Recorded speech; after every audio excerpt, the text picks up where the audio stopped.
नमस्कार, कसे आहात आपण? मैथिलीज फूड स्टॉपमध्ये आपल्या सगळ्यांचे मनापासून स्वागत आणि आपल्या सगळ्यांना माझ्यातर्फे व माझ्या परिवारातर्फे येणाऱ्या दिवाळीच्या हार्दिक शुभेच्छा.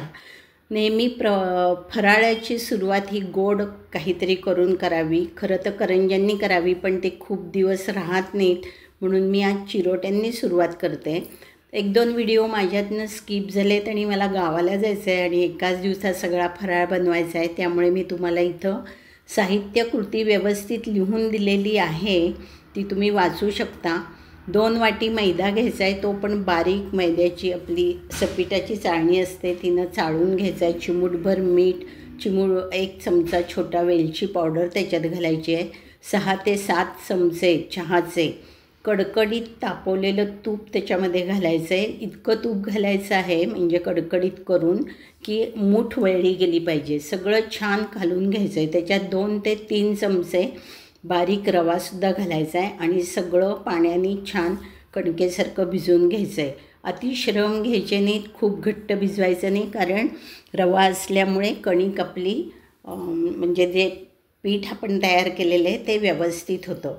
तसं झाल्यानंतर त्याच्या सारख्या आकाराच्या आपण पोळ्या करतो तसे गोळे करून घ्यायचे आहे.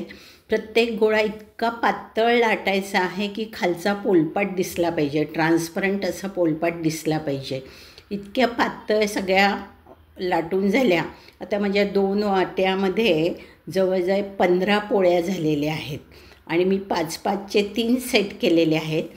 आता एक पोळी पोलपाटावर टाकायची, तिला पातळ तूप असं चमच्याने अगदी हळूच फिरून घ्यायचं आहे.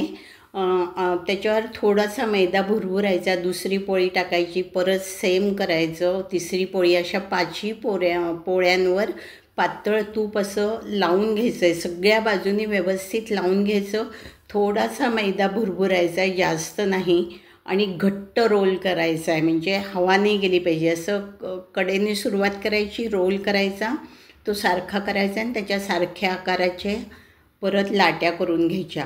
आणि जिथं लेयर आपल्याला दिसतात डोळ्यांना त्या लेयरला असं दाबायचं, दोन्ही हातांनी प्रेस करायचं आणि फक्त 2दा, एकदा पुढून एकदा मागून, असा तुम्हाला पाहिजे त्या आकारात तो लाटून घ्यायचा.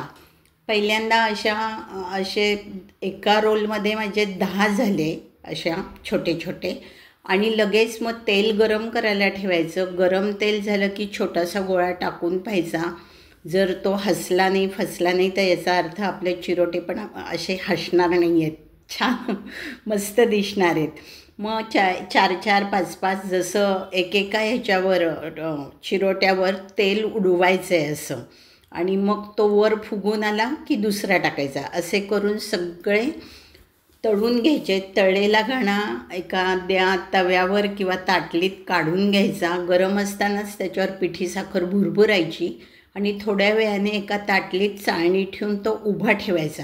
म्हणजे एक्स्ट्रा जे तेल असतं त्याच्यात ते सगळं ते चाळणीतनं त्या ताटलीत पडून तो खूप तेल पिणार नाही आणि कोरडा होईल. आपल्याला खाताना घशामध्ये असं तेलकट तुपकट वाटणार नाही, ही त्याची काळजी घ्यायची आहे. आणि मग टिश्यू पेपरवर तो टाकायचा आहे. त्या इथं काही महत्त्वाच्या टिप्स मी सांगते आहे. थोडासा रवा घातल्यामुळे छान त्याला खुसखुशीतपणा येतो. दुसरं म्हणजे मी साठा तयार करत नाही. खूप जण कॉर्नफ्लॉवर किंवा मैदा आणि तूप फेटून घेतात आणि तो लावतात.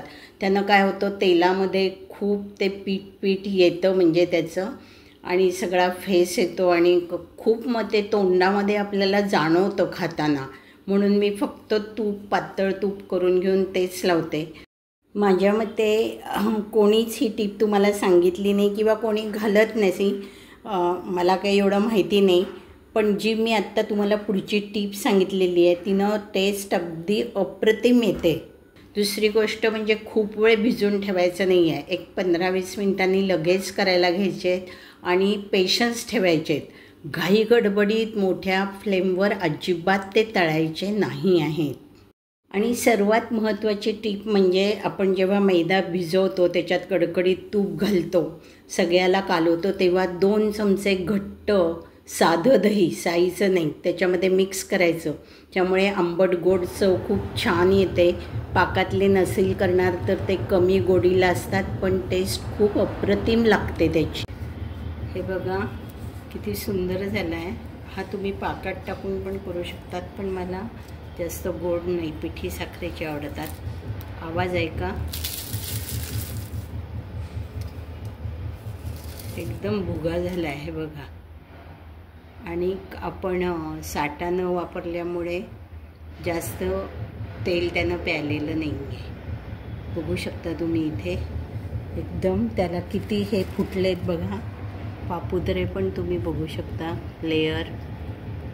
आणि गरम असताना साखर टाकल्यामुळे ती साखर आता खाली पडणार नाही आहे. आपण डब्यात भरताना असे उभे करून ठेवायचे आहेत, म्हणजे त्याचं एक्स्ट्रा तेल असतं ते सगळं निघून जातं. आणि हो, तळताना मात्र तेल उडवायचं म्हणजे आपल्या तोंडावर येईल असं नाही बरं का, ती काळजी घ्यायची. मग आवडला का तुम्हाला चिरोटा? आवडला असेल तर लाईक करायला विसरू नका. तसाच माझा यूट्यूबवरील चॅनल व फेसबुकवरील पेज सबस्क्राईब करायला विसरू नका. अर्थात मैथिलीज फूड स्टॉपला जे कोणी सबस्क्राईब करणार त्यांना नक्की काहीतरी पाहायला, ऐकायला, बघायला व शिकायला मिळणार. करताय ना मग सबस्क्राईब? चला तर मग परत लवकरच भेटू अशीच एक रेसिपी घेऊन. तर अर्थातच खात राहा, पीत राहा, मजेत राहा, आनंदित राहा. अच्छा, बाय बाय, नमस्कार, धन्यवाद. परत एकदा तुम्हाला सर्वांना माझ्यातर्फे, माझ्या परिवारातर्फे दिवाळीच्या हार्दिक शुभेच्छा.